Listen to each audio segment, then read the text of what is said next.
Mais nous voulons marcher tout le temps, la nuit et le jour, en compagnie de l'homme, de tous les hommes.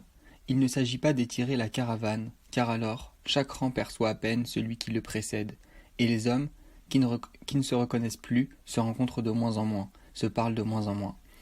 Fanon, dans Les damnés de la terre. Nous pouvons donc nous demander comment l'œuvre de Fanon fait sens lorsque l'on parle, par exemple, des jeunes exilés, ou qu'on parle d'un public en général précarisé dans la société, et qu'on va s'intéresser, par exemple dans le cadre des exilés, soit aux dynamiques d'accueil qui sont en place dans la société, soit pour un autre groupe marginalisé, aux dynamiques justement d'accueil ou de discrimination positive, ou aux dynamiques d'insertion.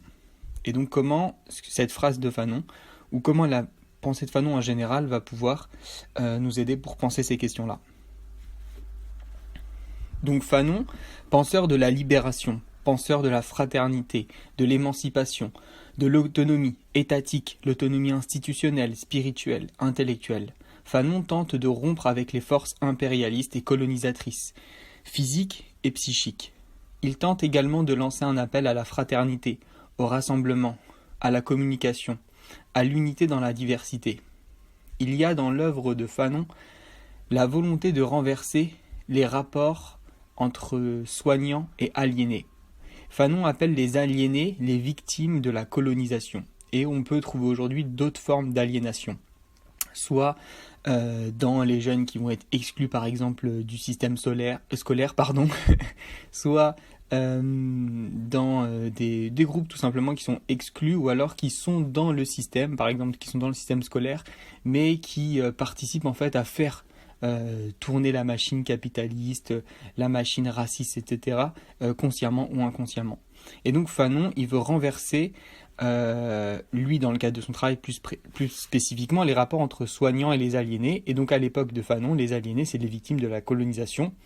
Et pour faire ça, il veut réintroduire, en fait Fanon, donc c'est un psychiatre, il veut réintroduire dans le processus de soins, donc pendant la guerre d'Algérie, il veut réintroduire les références sociales, culturelles et langagières des aliénés.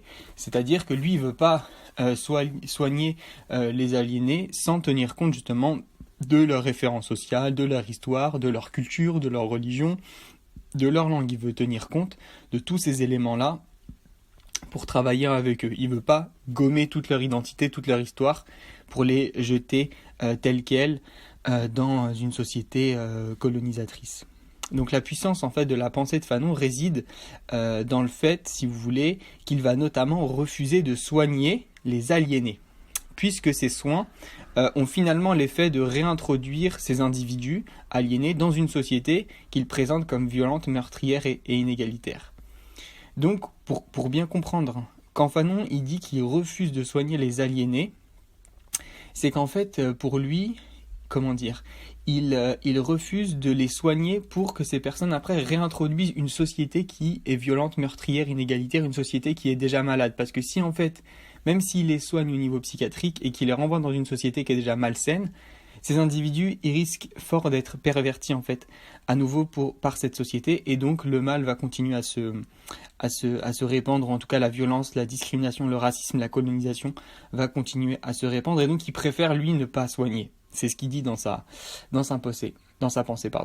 Ainsi, par son œuvre, il s'inscrit dans une critique profonde, sociale et politique de l'ordre qui est établi. Et pour ces raisons, il propose du coup de déstabiliser en fait la société et la politique telles qu'elles sont, en les repensant vraiment fondamentalement.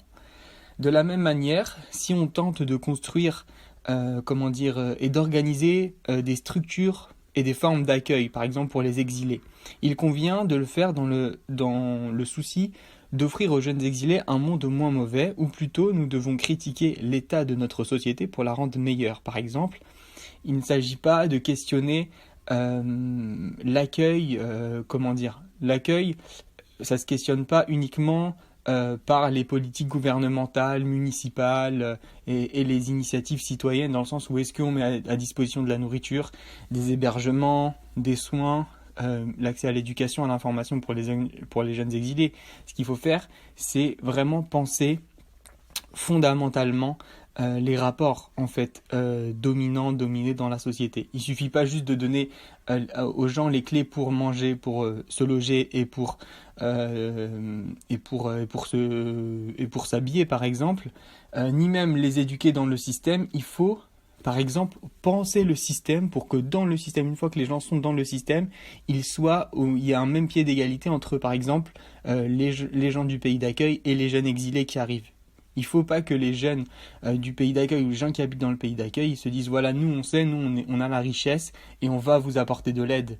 Et les exilés, il ne faut pas qu'ils se mettent dans cette position en fait de dominer.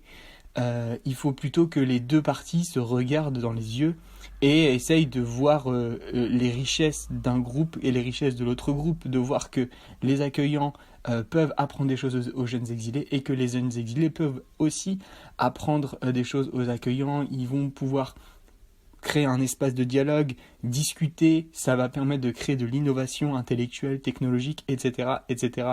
Même si ce sont des gens qui n'ont pas fait spécialement d'études. Donc voilà un petit extrait du travail de Frantz Fanon et de voilà comment on peut se saisir en fait de ce travail-là pour le repenser aussi dans le monde contemporain actuel aujourd'hui et dans celui de demain.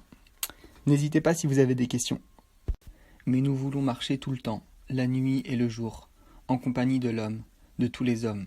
Il ne s'agit pas d'étirer la caravane, car alors chaque rang perçoit.